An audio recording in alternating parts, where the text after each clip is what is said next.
News की team आई है। देखिए हमारे यहाँ गोरेगांव डुंडोसी के यहाँ पे एक पुलिस चौकी है। वहाँ पे मैडम ने लोचना ताई जी और ईसा जी के द्वारा छतरी वितरण किया गया है। बारिश का माहौल है, ऐसे में पुलिस वालों को छतरी वितरण किया गया है। ये किस हिसाब से आपने छतरी वितरण किया पुलिस वालों को मैडम? ये अभी मानसून का सीजन आ गया है और उसके बाद बहुत धूप आती है तेज।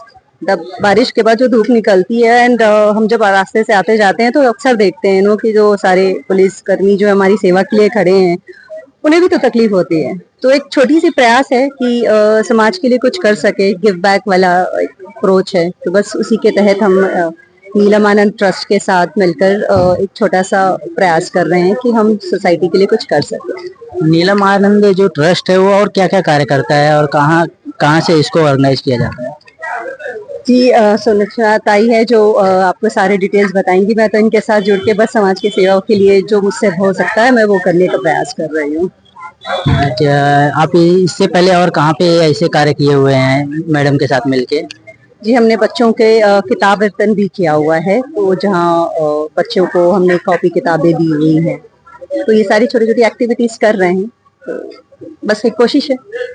आइए जानते हैं लोचना ताई जी से, जो कि हमारी यहाँ की पूर्व नगर सेविका भी रह चुकी है और अभी आने वाले चुनाव में और भी उनके अलग अलग प्लान है। अभी तो उन्होंने छतरी वितरण किया है और आगे क्या उनका प्लान है इसके बारे में जानते हैं। मैडम, आज जो कार्यक्रम हुआ किसकी तरफ से था, क्या इसकी रूपरेखा क्या थी? आज का जो कार्यक्रम है वो नीलम हमारी ट्रस्ट है उनकी तरफ से, लेकिन हमारे ईशा जी है उनका हमारे लिए बहुत बड़ा सहयोग है। ईशा जी हमेशा हमें सहायता मदद करती रहती है। वो भी चाहते हैं कि समाज में कुछ अच्छा काम होना चाहिए। हमारा ये जो संदेश है, जो गरीब लोग हैं जो सब ये नहीं कर सकते, उनके लिए हम लोग कुछ ना कुछ हमेशा करते रहे और आगे भी करेंगे। आज हमारे एरिया में आपने पुलिस वालों के लिए छतरी वितरण किया है। लगभग लगभग इस रूपरेखा में कितने छतरी वितरण किए हैं और आगे क्या प्लान है? काफी और भी लोग हैं जिनको जरूरतमंद छतरी वितरण की जरूरत है, तो ऐसा कुछ और प्लान है आपका? अभी आज इस पुलिस स्टेशन में हम लोग ने कम से कम 120 छाता का वितरण किया है। और अभी हम लोग जो ट्रैफिक पुलिस वाले हैं जो हमेशा धूप में खड़े रहते हैं रोड पे ट्रैफिक के लिए, फिर उनके लिए भी हम लोग छाता कल बांटेंगे और उनको भी हम लोग सहायता करेंगे। आगे आने वाले चुनाव को लेके इस गोरेगांव को कुछ अलग से आप देखना चाहते हैं? गोरेगांव को आपको तो मालूम है मेरा वार्ड स्लम है। स्लम वार्ड में बहुत सारी सुविधा नहीं है। मैं चाहती हूँ कि अगर मैं चुन के आने के बाद कि जो स्लम भाग में जो जो सुविधा करना चाहिए वो मैं हमेशा करती रहूंगी। और मैं ग्राउंड लेवल से काम करते आई हूँ, क्योंकि मैं खुद ग्राउंड लेवल से ही इधर तक आई हूँ। तो मुझे ज्यादा करके ग्राउंड लेवल के लोगों की बहुत तकलीफ देखा नहीं जाती, इसके लिए मैं हमेशा ग्राउंड लेवल तक ही काम करूंगी।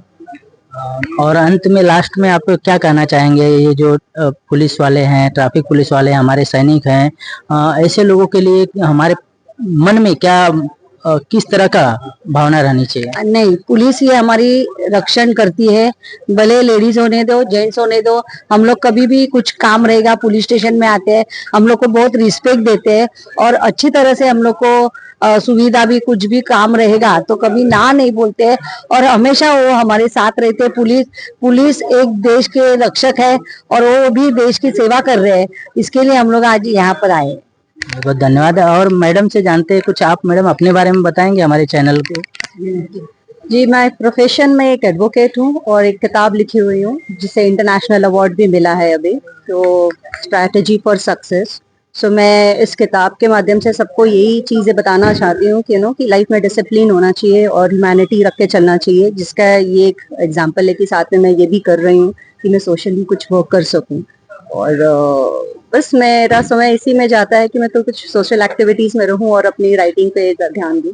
साथ में मैं मूवीज भी करती हूँ, तो एक एक्टर भी हूँ, तो मल्टीफेसेट वर्किंग है। तो कहीं ना कहीं मैं इस चीज को ध्यान रखती हूँ कि मुंबई में और भी ऐसी वर्किंग लेडीज हैं जो अलग अलग सेक्टर्स में काम कर रही हैं और उनके लिए कुछ कर सकें, तो मेरा बस वही प्रयास है। बहुत बहुत धन्यवाद मैम, थैंक यू।